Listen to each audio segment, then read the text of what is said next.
Hello, welcome to the channel. Subscribe, leave a like, and don't forget to write a comment. Enjoy watching. When Dad booked the Dubai trip, he looked me straight in the eye and said, "It's just for high achievers." That's exactly how he said it, too. No hesitation, no smirk, just this matter-of-fact, punch-in-the-gut kind of tone that made it clear the decision was already made and there was nothing left to say. He didn't even blink. I think that part hurt more than the words.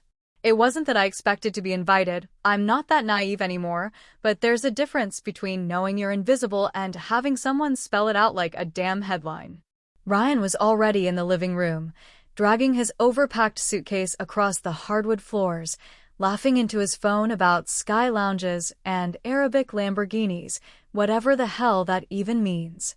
I just stood there in the hallway, holding the basket of clean laundry I'd folded for Dad the night before, staring at both of them like I was watching a scene from a movie I wasn't cast in. He never even turned to thank me for doing his laundry. But Ryan got a backslap and a "don't forget your passport, champ." Champ. That one word carried about 30 years of favoritism in it. And, just like that, they were out the door. Mom waved goodbye like she wasn't watching her daughter get erased in real time. Like she hadn't spent the last 2 weeks hinting that I probably wouldn't want to go on such a busy trip anyway, because that kind of thing is more Ryan's speed. God forbid I ever show a shred of ambition without stepping on the golden boy's toes. But I didn't say anything. I didn't yell, didn't cry, didn't slam a single door. I finished folding the laundry, put the basket down, and walked into my room. I closed the door slowly. Quiet. Like I'd trained myself to do since I was 8 years old. Then I sat down and I started making a list. It wasn't even a dramatic moment, honestly. No dramatic soundtrack. No shaking hands. I just took out a notebook and started writing. Things I paid for, things I owned, things I could sell, and things I could never get back. I stared at that last one the longest. That list? That list was my freedom plan. Because this wasn't about a trip to Dubai. This was about 39 years of being the fallback plan, the runner-up, the babysitter, the chauffeur, the note-taker, the one who gave up every summer to help Dad with rental properties, while Ryan found himself in Costa Rica or dropped out of another business course. I was the one who co-signed on the home equity loan that saved the family during Dad's midlife crisis. And I never once asked to be paid back. I just kept being the one who didn't need anything. So I did what I do best. I worked. I cleaned out every drawer, every closet, every corner of my life that still had fingerprints from their bullshit. I sold the futon, the flat screen, the air fryer I bought with my Christmas bonus. I canceled my utilities, terminated my lease, packed 3 bags, and booked a rental cabin 200 miles north using a Visa gift card I'd been saving since last year. I had just enough left over to buy a used Toyota Camry from a widow who cried while I counted the cash. That part actually broke my heart a little, but I needed the car more than she needed another memory of her husband. We shook hands and didn't say much. Here's the kicker, though. Remember that joint account I shared with Dad? The one he said we'd use just to make life easier so I could help manage his real estate stuff and pay bills while he was winding down? Yeah, that account. I logged in the night they landed in Dubai. $32,000. Give or take a few cents. No, I didn't steal anything. Let's get that clear. It was a joint account. My name was right there on every paper, every login, every transaction. I paid half the property taxes for his cabin last winter, and I never saw a dollar reimbursed. So I took what I'd earned. I moved it to a new account under a different bank in a different state. No fraud, no deception. Just math. And by the time they landed, which was, I think, 2 p.m. local time or maybe 10 p.m. my time. Wait, no. That's not right. If Dubai's 10 hours ahead, okay, whatever, I'm not gonna do time zones in my head. Let's just say by the time they were sipping champagne at 30,000 feet, I was already out the door. Not just out the door of my apartment, but out the damn door of my old life. The one where I stayed quiet so everyone else could be comfortable. The one where I answered texts at midnight because Ryan forgot the mortgage code again. The one where family meant I was expected to give and give and give, and the one time I didn't, I was labeled difficult. Before I left, I wrote something on a sticky note and tucked it under Dad's keyboard in the home office. Just a number. A dollar amount. No message. No goodbye. Just the price of being forgotten. You ever realize a pattern so late in life that it makes you question your entire childhood, like maybe you misread the whole damn script? That's what it felt like when I stood in that empty apartment with a suitcase half-zipped and the blinds already off the windows, staring at the glowing screen of our joint bank account like it was some kind of holy text waiting to be interpreted. $32,000. That's what it said. No bells. No smoke. Just the raw number sitting there in black and white, and yet it carried decades of weight I wasn't even aware I'd been holding. But before I clicked transfer, before I reclaimed what was mine and then some, my brain did this thing it always does when I'm close to breaking. It rewound. It dragged me straight back to that one Christmas. Maybe I was 10, maybe 11, when Ryan tore into his brand new bike like he'd just won the lottery, and I opened a soft package of wool socks from Grandma like a polite hostage. Everyone said they were practical, like that was supposed to mean anything to a kid who watched her brother get celebrated for breathing. Ryan got the spotlight from the moment he came out of the womb. That boy could fart in the shape of a question mark and Dad would call him a genius. He got the first big birthday parties, the first real car, the first trip to Europe to build character, even though the only thing he built over there was a bar tab. I got called responsible. That was my title in the family. Responsible. The one who could be left alone. The one who could run the dishwasher without being asked. The one who didn't need much. And you know what responsible really means in Dad's language? It means invisible. It means you're not worth investing in because you're not a risk. It means you'll survive without help, so why bother giving any? It means you'll say yes when you want to scream no, and you'll stay home when everyone else flies off to Cabo because somebody has to water the damn plants and feed the stupid dog. I remember being 15 and spending every Saturday morning covered in plaster dust while helping Dad remodel one of his rentals. He called it quality time, but it was more like unpaid child labor. Ryan didn't have to come, of course, he had practice. What kind of practice? Didn't matter. Basketball, band, bad decisions, it all counted. Meanwhile, I learned how to patch drywall and strip paint and smile through every goddamn weekend like I actually wanted to be there. Then I grew up and learned Excel because Dad said QuickBooks was too corporate, and somehow I became his unofficial bookkeeper, tracking rent payments and tax forms while Ryan couldn't even remember his email password. Then there was the car, oh God, the car.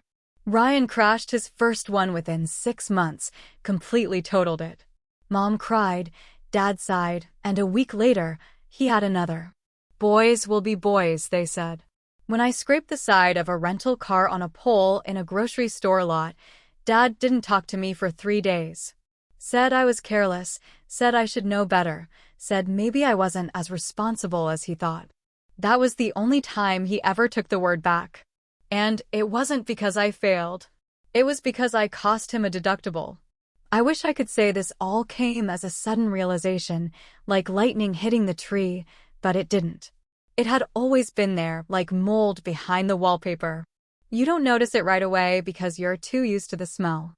But once you rip that paper off, you can't unsee it. And now, standing there in my almost empty apartment with the transfer screen blinking at me like a dare, I finally saw the whole pattern stretched out in front of me like a map drawn in crayon. I thought about all the vacations I missed, staying behind to watch their dogs or cover for Ryan's messes. I thought about how many times I heard, "We're so proud of you," but only when it didn't cost them anything. I thought about how I paid the property taxes on the lake house that Dad still refers to as our family legacy, even though Ryan once threw up tequila in the master bedroom, and I spent 2 weekends scrubbing the carpet like some kind of medieval maid. So I clicked the button, transferred every single cent into an account that only had my name on it. It felt like nothing at first. Like typing an email. But then the confirmation screen popped up, and I swear I heard something snap in the air like a rubber band that had been stretched way too long. And in that moment, for the first time in my life, I wasn't the responsible one. I was the one who took something back. And I didn't feel invisible anymore. I felt real. I felt loud. I felt like the kind of woman who doesn't wait for permission. I closed the laptop. Took one last look around the room. I was already gone in every way that mattered. There is something deeply satisfying, almost disturbingly peaceful, about watching your life disappear piece by piece into the back seats of strangers' cars while you sip coffee that's gone cold from distraction. The first thing I sold was the futon Ryan had once passed out drunk on it after his girlfriend dumped him, and he showed up crying at my place at 2 a.m. with a bottle of Fireball and a story about how no one gets him. I let him sleep there, fed him breakfast the next day, and he left crumbs all over my couch and never said thank you. Selling it felt like washing that whole scene off my skin. After the futon, it was the air fryer. The good one. The one I bought during that Black Friday sale after working 52 hours that week. It went to a nurse who drove 40 minutes to pick it up and told me she hoped I was moving on to something better. I just smiled and told her I was making space, which wasn't exactly a lie, though it wasn't the full truth either. I listed everything else in quick succession: microwave, blender, bar stools, wall shelves, that dumb canvas print of a tree I bought because Pinterest told me neutral tones made you seem stable. All gone. Stripped down. If the walls could have left with me, I would have taken them too. The lease was paid out 2 months ahead, one final favor for the landlord who always fixed things on time and never asked why I looked so tired. I told him I got a job out of state and needed to move fast, which again, wasn't quite the truth, but it served its purpose. He nodded, wished me luck, and asked if I wanted to leave any forwarding address. I said no, thank you, not yet. Packing took less time than I thought it would. You learn how much of your life is just filler when you have to fit it all into the back seat of a sedan. Clothes, some books, my laptop, and 3 photo albums, one of which I almost threw out because every single picture felt like a lie. But I kept it, not because I missed the people in it, but because I wanted to remember what it cost me to walk away. I found the cabin online, a small place up north, tucked between a lake and a mountain road that doesn't show up properly on Google Maps. It was owned by a woman named Terry who liked cash and didn't ask questions. I booked it for 30 days and paid in full. When I arrived, she handed me a real key, metal, not digital, and warned me about bears. I told her I wasn't afraid of things that growled out loud. The car came next. A beige Toyota Camry with just under 120,000 miles, owned by a retired widow who said it still ran like a dream. She cried when I handed her the money, told me her husband bought it before he got sick, and I stood there holding the envelope, feeling like a thief even though I paid full price. She hugged me and said she hoped the car would take me somewhere better. I told her I was already on my way. After that, I smashed my phone. Not gently, not ceremoniously, just with the cold efficiency of someone who doesn't want to be found. I took it out behind the cabin, placed it on a flat rock, and hit it twice with a hammer until the screen cracked like ice under a boot. The sound it made was surprisingly soft. I got a new one the next day, prepaid, untraceable, with a number I didn't give to anyone. I changed my email passwords, shut down my Facebook, deleted every cloud photo backup linked to my family, and created a new online banking profile under a clean name I'd never used before. Not fake, just one that wasn't familiar. Like turning a page and refusing to write in the margins. By the time they landed, which was at 2 p.m. local time, or 10 p.m. my time, 10 a.m. Whatever, math isn't my thing. Everything was gone. My apartment, my furniture, my traceable identity, all of it swept away like dust off a hardwood floor. And maybe some people would say that was petty or extreme, but those people never spent 3 decades living in someone else's story. I sat at the cabin's little wooden desk, which had scratches across the top like someone had once written too hard with a pen, and opened a fresh email draft. No subject. No greeting. Just one line. Funny how quiet things are without someone to walk all over. Then I hit send, closed the laptop, and sat in that silence for a long time listening, for once, to what wasn't being said.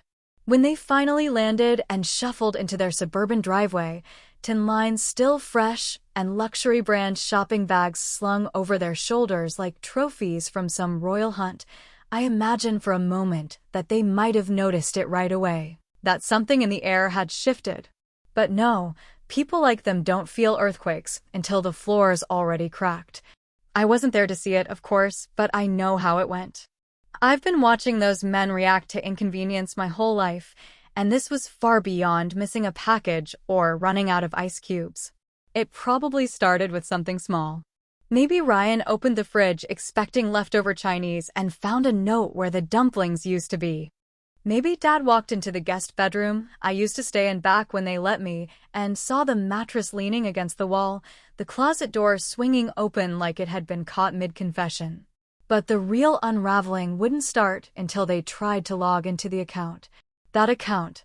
Our account. That's when the confusion would have started simmering, right before it tipped into panic.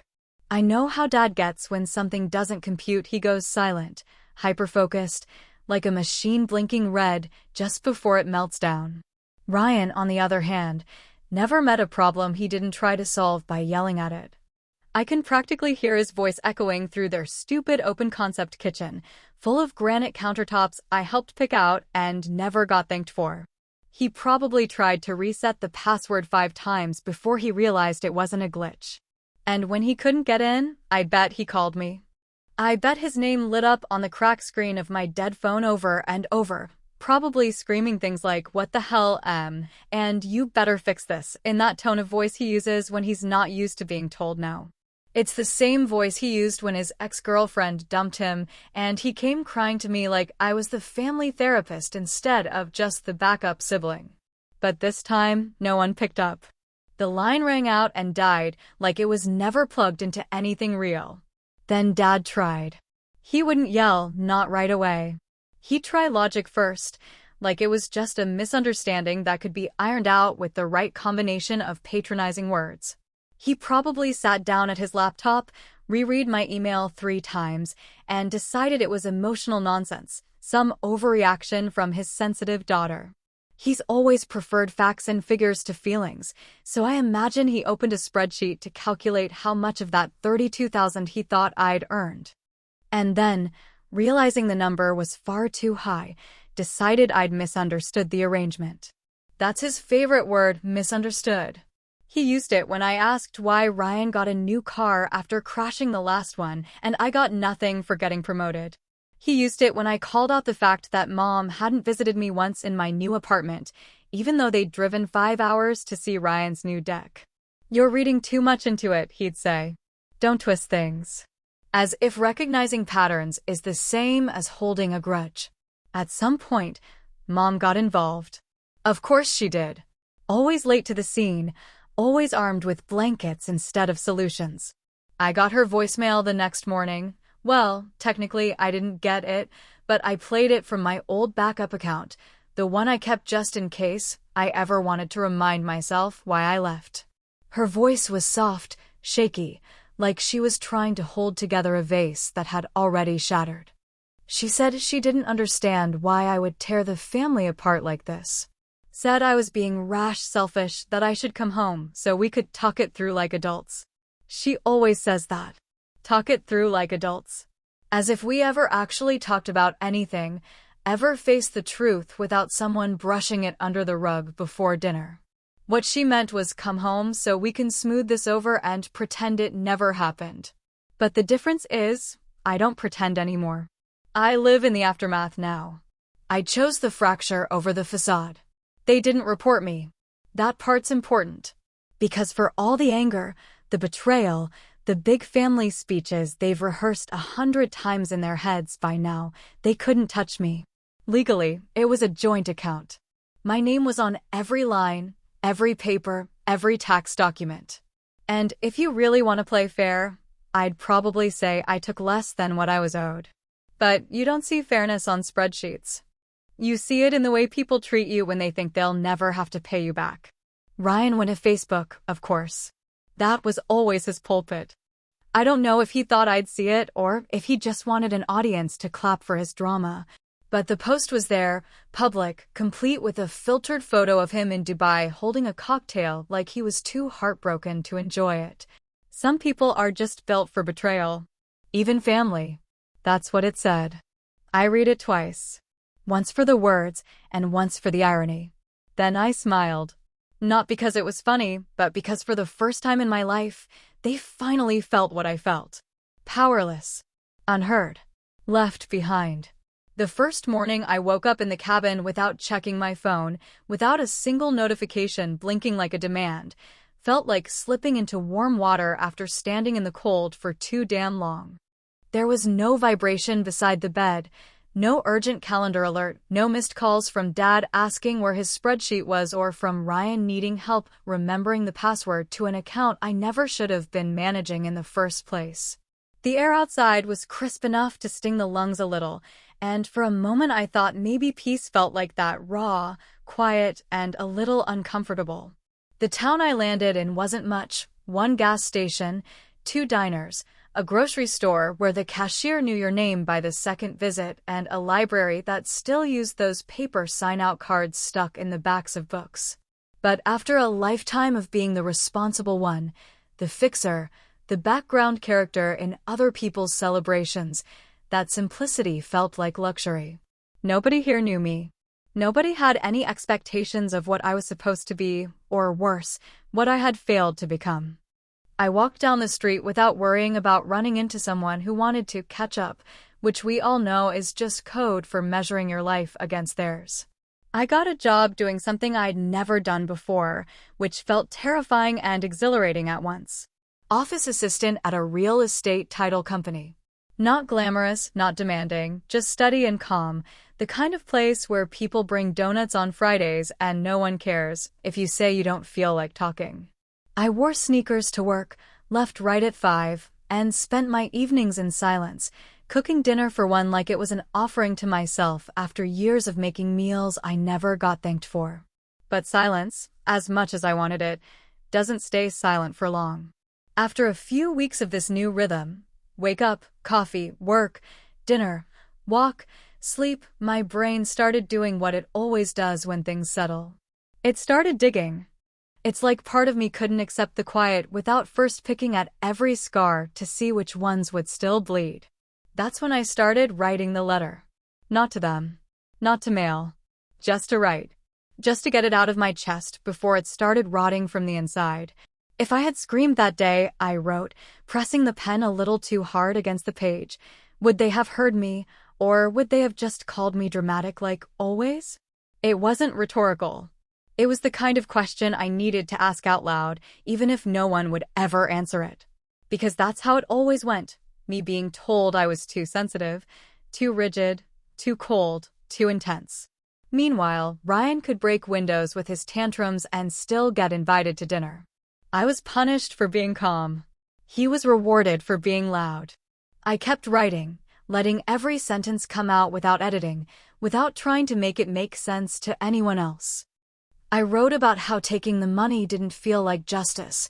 Not exactly. It wasn't revenge, not in the Hollywood sense. I didn't ride off into the sunset with a bottle of champagne and a wicked grin. It felt more like plugging a leak in a boat that had been sinking for years. Survival, not satisfaction. I didn't win. I just stopped losing. Sometimes I wonder what they say about me now, whether they've rewritten the story, so they come out looking generous and wounded, left behind by the cold daughter who was never quite grateful enough. I'm sure Dad's told some version of it to his golf buddies, something about betrayal and misunderstanding and how family is complicated. I'm sure Ryan still posts cryptic quotes on Instagram about loyalty and snakes in the grass. Let them have their stories. I'm done arguing with ghosts. I ended the letter the same way I started it, with a question that I didn't really expect to answer. What does it mean to finally feel clean? I stared at that line for a long time, because that's what it felt like, even more than freedom. Not happiness, not triumph. Just clean. Like I had scrubbed years of grime off my skin and finally stepped outside without feeling sticky with resentment. I folded the letter and tucked it into the back of a book I'd never lend out. I didn't sign it. I didn't date it. It wasn't meant for memory. It was meant for release. As I sat by the cabin window, watching a squirrel dig around in the frost-bitten dirt like he'd buried something he no longer remembered, I realized something I hadn't wanted to admit before. I don't feel guilty. I don't feel proud, either. I feel awake. Like for the first time in my life, I'm not waiting to be asked for permission. And the funny thing is, I didn't even take everything.